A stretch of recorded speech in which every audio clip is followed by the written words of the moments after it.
ఎప్పుడు ఎన్నికలు వస్తాయా, ఎప్పుడు జగనన్నకి ఫ్యాన్ గుర్తుకు ఓటేద్దామా అని ఎదురు చూస్తున్నారు అనేది రాష్ట్రమంతా జరిగిన సిద్ధం సభలతోనే పూర్తిగా అందరికీ అవగాహన అయింది.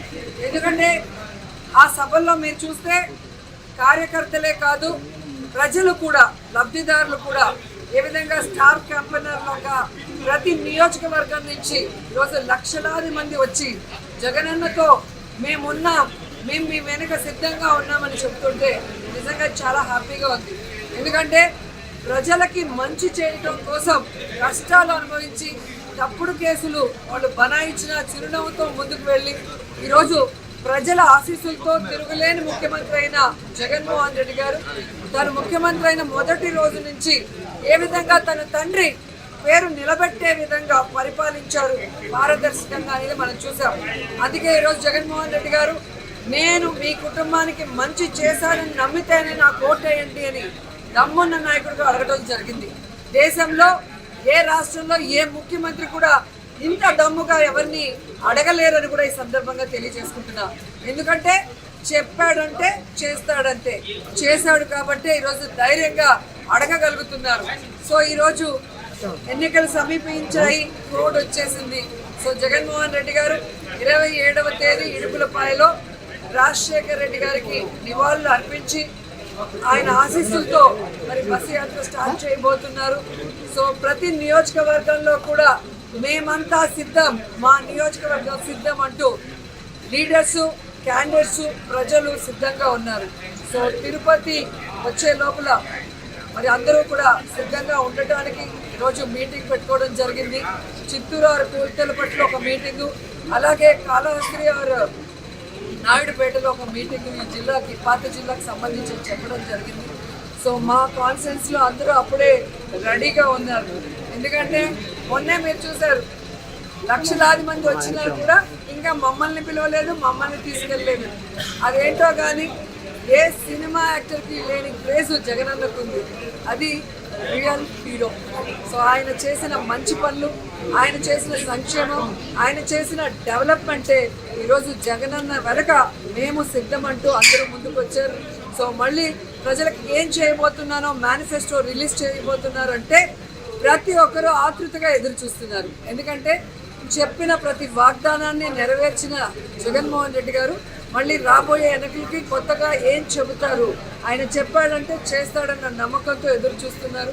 కానీ చంద్రబాబు నాయుడు అనుకో ఏదైతే ఒక టీం ఉందో, గత ఎన్నికల్లో మీరు చూసారు 2014లో వీళ్ళు కలిసి వచ్చారు.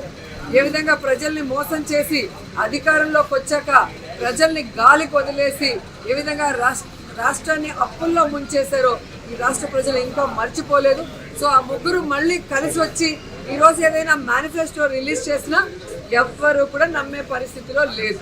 ఎందుకంటే ఇదే తిరుపతిలో వెంకన్న సాక్షిగా ప్రత్యేక హోదా ఇస్తామన్నారు, వెంకన్న సాక్షిగా బాబు వస్తే జాబ్ వస్తుందన్నారు, వెంకన్న సాక్షిగా ఎన్నో చెప్పారు. ఆ వెంకన్నకే ఈరోజు శటగోపం పెట్టాలన్న ప్రయత్నం చేస్తున్న వీళ్ళకి ఖచ్చితంగా వెంకన్న బుద్ధి చెప్తారు అని కూడా ఈ సందర్భంగా ఎప్పుడైతే తెలుగుదేశం పార్టీ, జనసేన వాళ్ళ అభ్యర్థుల ఫస్ట్ లిస్ట్ రిలీజ్ చేశారో ఆ రోజే రాష్ట్రం అంతా మీరు చూసారు వైఎస్ఆర్సీపీ సంబరాలు చేస్తుంది. అంత ఏమంటారు, అంత పేలవంగా ఒక candidate list Telugu Desam, Janasena release చేయడం జరిగింది. మొన్న ఈ ముగ్గురు కూటమి ఏదైతే ఉందో బీజేపీ, తెలుగుదేశం, పవన్ కళ్యాణ్ మీటింగ్ జరిగిందో దాంతో అందరికీ అర్థమైపోయింది 175కి 175 వైఎస్ఆర్ కాంగ్రెస్ పార్టీ రాబోతుంది, మళ్ళీ జగన్ అన్నే ముఖ్యమంత్రి కాబోతున్నారని. ఎందుకంటే ఈరోజు ఈ మీటింగ్కి బీజేపీ వాళ్ళు, జనసేన వాళ్ళు అందరూ కూడా బాయ్కాట్ చేశారు. అండ్ సీనియర్ మోస్ట్ లీడర్స్ ఎవరైతే తెలుగుదేశం పార్టీకి పనిచేశారో వాళ్ళు కూడా ఈరోజు సీట్ల పంపకాల్లో ఎంత దూరంగా ఉన్నారో మీరు చూస్తున్నారు. అంటే వేరే వాళ్ళు సీట్ ఏదైనా మారిస్తే దాన్ని ఎంత పెద్ద తప్పుగా చూపించిన చంద్రబాబు నాయుడు ఈరోజు ఏం సమాధానం చెప్తాడు? ఎన్నో సంవత్సరాలుగా తెలుగుదేశం పార్టీ జెండాను మోసిన వాడికి ఈరోజు సీట్ లేదు. ఎలాంటి వాళ్ళకి సీట్లు ఇచ్చారో మీరు చూస్తున్నారు. ఇక జనసేన గురించి అయితే చెప్పాల్సిన అవసరమే లేదు. 24 సీట్లు అన్నాడు, గాయత్రి మంత్రం అన్నాడు, అశోక చక్రంలో పూజలు అన్నాడు, ఇప్పుడు 21కి ఇంకా త్రివిక్రమరావు డైలాగ్ రాసిచ్చినట్లేదు, అది చెప్పట్లేదు. ఆ 21లో కూడా దాదాపుగా 11 తెలుగుదేశం పార్టీ వాళ్ళు, మిగతా వాటిలో మెజారిటీ వైఎస్ఆర్ కాంగ్రెస్ నుంచి వెళ్ళిన వాళ్ళే ఉన్నారు. అంటే స్పష్టంగా పవన్ కళ్యాణ్ వెనక ఒక నాయకుడు కూడా లేడు అనేది ఇక్కడ అర్థమవుతుంది. అక్కడ మిగిలిపోయిన చెత్త, ఇక్కడ మిగిలిపోయిన చెత్తని ఏరుకొని క్యాండిడేట్లని అనౌన్స్ చేసుకునే దౌర్భాగ్య పరిస్థితికి రావడం అనేది మనం గమనించాలి. అండ్ ఈరోజు సీట్ల పంపకాలు కూడా కాన్స్టిట్యున్సీలు, ఎంపీలు కానీ ఎమ్మెల్యేలు మీరు చూస్తే ఎవరెవరికి ఏం అలాట్ చేశారో మీకు పూర్తిగా అర్థమైపోతుంది.